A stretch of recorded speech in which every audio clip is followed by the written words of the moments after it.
You just planted your tomato plants, but you may be wondering what companion plants go well with tomatoes. Today I'm going to share with you companion plants that you can plant with your tomatoes. Some of them you may actually not find on the ideal companions charts, but I'm going to show you some tricks so that you can make these work. The first companions I want to show you in my garden are ones you probably are not going to see on any companion planting chart, and I grow them with tomatoes here in my straw bales. Now, if you're interested in straw bale gardening, you can check out this video to learn how I do it.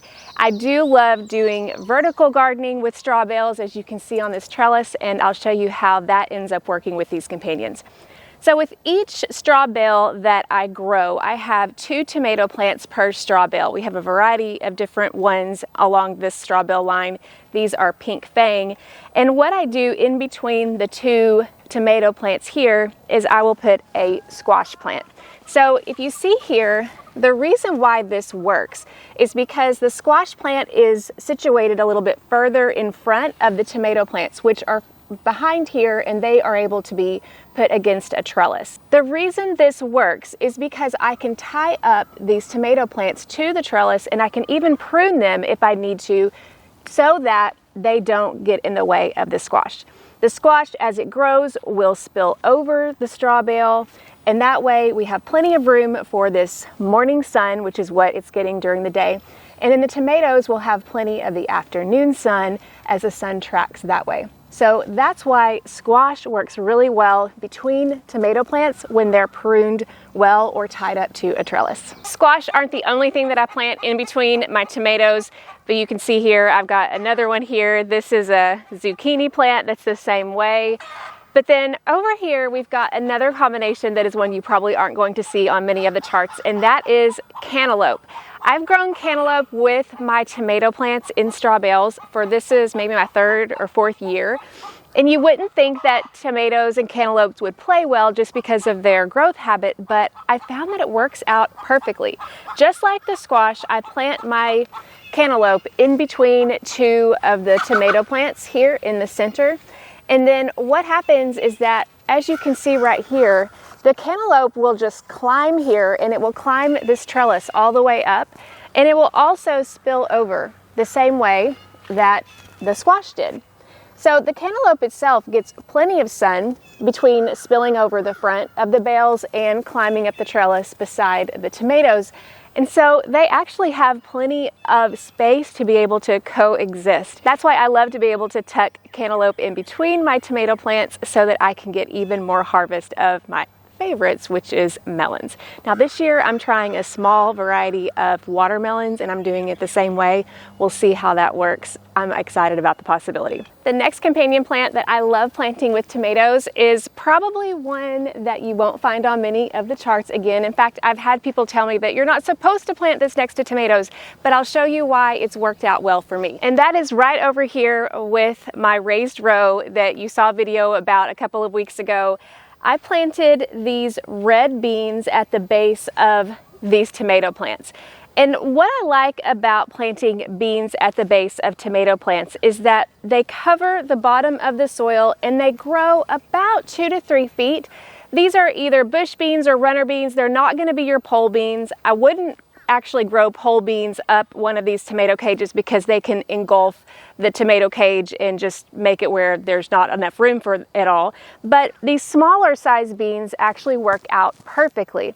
And so that's what I like to do on the outside of these tomato cages. As you can see, it's a great way to maximize your space when you would otherwise just have a bunch of tomato cages. And then a lot of these beans, like these red beans, I've done pinto beans this way, black beans, they have kind of a half runner habit where they will climb a little bit, but they won't get too tall. Also, the beans themselves are just great for the soil altogether. So that's why I found that planting beans alongside a row of tomato cages actually works out really well. Okay, so this is one example of planting beans next to tomatoes. I want to show you another example that I'm using over here in my garden, and that is planting beans in front of tomatoes. Here I have a row of Grand Marshal tomatoes here on the north side, And as you can see right here, I actually have 2 raised beds full of pinto beans. They are growing crazy at the moment. But the reason this works is because I've got the taller tomato plants here on the north side, so that way the tomato plants aren't shading the beans when the sun tracks during the day. This is the sun, and the sun is going to be shining on the beans and the tomatoes. This is a really great way to make extra use of the space that you have. There's very little space required for this row of tomatoes, just 1 foot, and then the rest of this space is for pinto beans. And so this is another way to maximize your space by companion planting with tomatoes and beans. As you can probably see, one of my favorite parts of companion planting is fitting as many crops as I can into one space. Whether or not you have a large garden like I do, this is really important because the more you can plant, the more you can harvest. And one way I do that is by companion planting carrots and tomatoes. Carrots and tomatoes are actually pretty common companions, but there is something you need to be aware of before you plant them together. Carrots actually need quite a bit of sun. So I think a mistake that people make when they companion plant tomatoes and carrots together is that they just assume they need to plant the carrots underneath the tomatoes, thinking that because carrots are cool season crops, they will benefit from the shade. And while that may be helpful in the middle of the summer, early on when you're actually going to be growing your carrots in the early part of the summer and the late part of the spring, they need as much sunlight as they can get. So what I like to do is I like to companion plant my carrots next to determinate tomatoes or tomatoes that I'm able to trellis up neatly. These are Roma tomatoes here, and I've got them tied up in a Florida weave, which you can check out this video to be able to see how I did that. But because I have them tied up like this, they're not going to spill over and shade the carrots down here.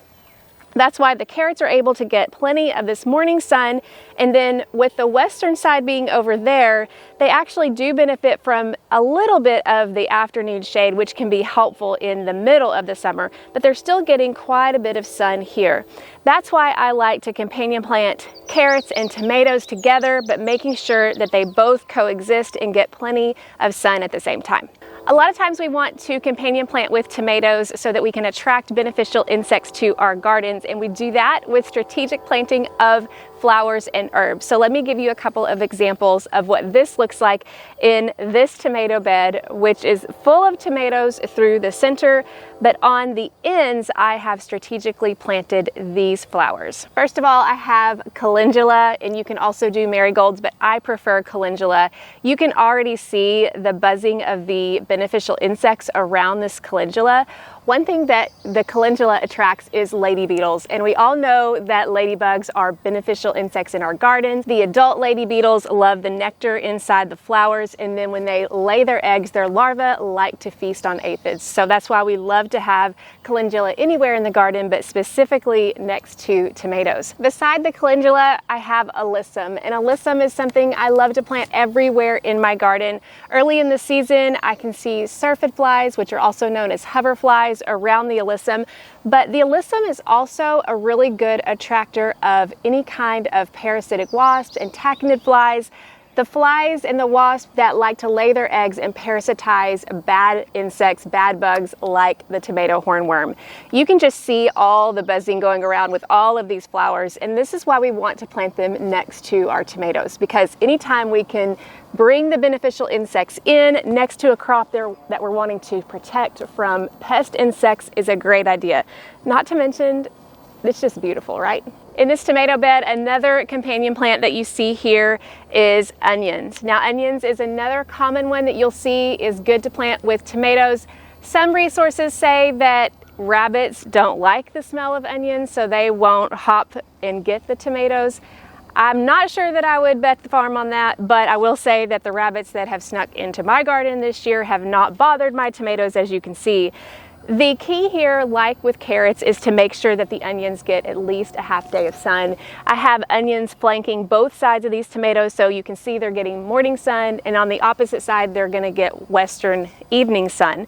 These are a great combination not only to hopefully deter insects and critters, but also just to be able to tuck in another crop where you can beneath the tomatoes. Next, we have an herb that is very commonly planted with tomatoes, and that is basil.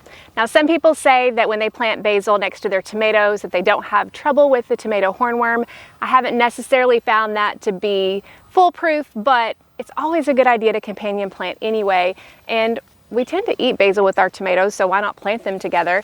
I have this basil plant here, but then I have between every tomato plant down the row, I have a basil plant planted so that it can be able to grow up in between the tomato plants. One other benefit is if you're not going to harvest your basil right away, it will eventually grow to develop flowers, and those flowers are really attractive to bumblebees and other types of bees, and it's always helpful to be able to have those bees around.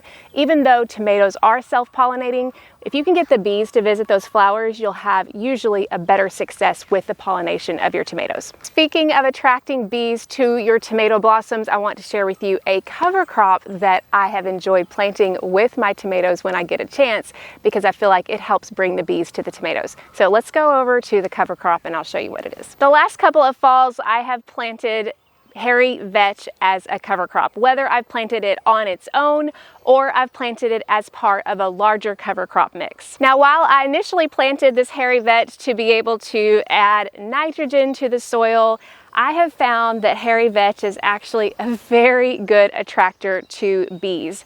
And these bees are the ones that we love to have in our garden. They're great at pollination.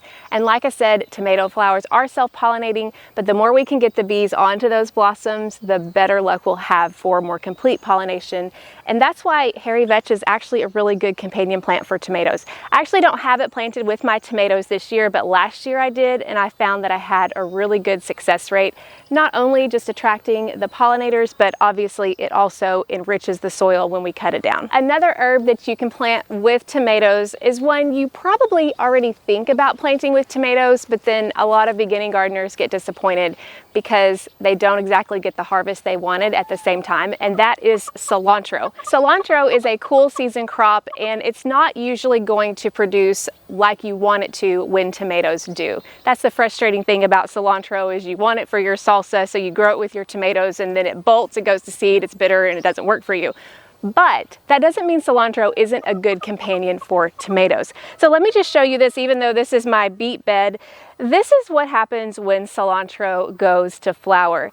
And what I've done in the past and what has worked really well is I actually do plant cilantro with my tomatoes, but the purpose is for it to go to flower. When it goes to seed like this, cilantro is highly attractive to parasitic wasps, to flies, to beneficial insects altogether, especially the ones that tend to prey on the best insects that affect tomatoes. So that's why cilantro is actually a really good companion plant for tomatoes. You just may not get the cilantro leaves at the same time your tomato plants are fruiting. That doesn't mean it's not a good companion plant. It absolutely is, but just be aware that this is what's going to happen when your tomatoes come to harvest. The last companion planting combination that I have for you today will especially apply to those of you who have limited space and you're wanting to fit in as many of the crops as you can in a raised bed, and that is companion planting peppers with tomatoes. Now, I will offer a caution, because if you do this, you have to be careful with how you allow your tomatoes to grow. In this instance, I have my tomato plants here that are pruned to either a single stem or 2 stems, and I'm specific about tying them up and keeping them upright and straight. Eventually, I'll actually tie them to the deck above me. The reason I'm doing this is because if I didn't prune the tomatoes, if I kept them in a tomato cage like you saw in my garden where I didn't prune at all, they will sprawl everywhere and they would shade a pepper plant that is going to be a lot smaller. But if you're able to prune them like this, then you can still be able to offer ample amount of sunlight for a pepper. I had the peppers planted a little bit forward in relation to where the tomatoes are in the bed, and for reference, the tomatoes are on the north side and the peppers are on the south side. And what this means is that the smaller peppers are going to be able to get plenty of sunlight as the sun tracks across the sky, and the taller tomato plants will do that as well.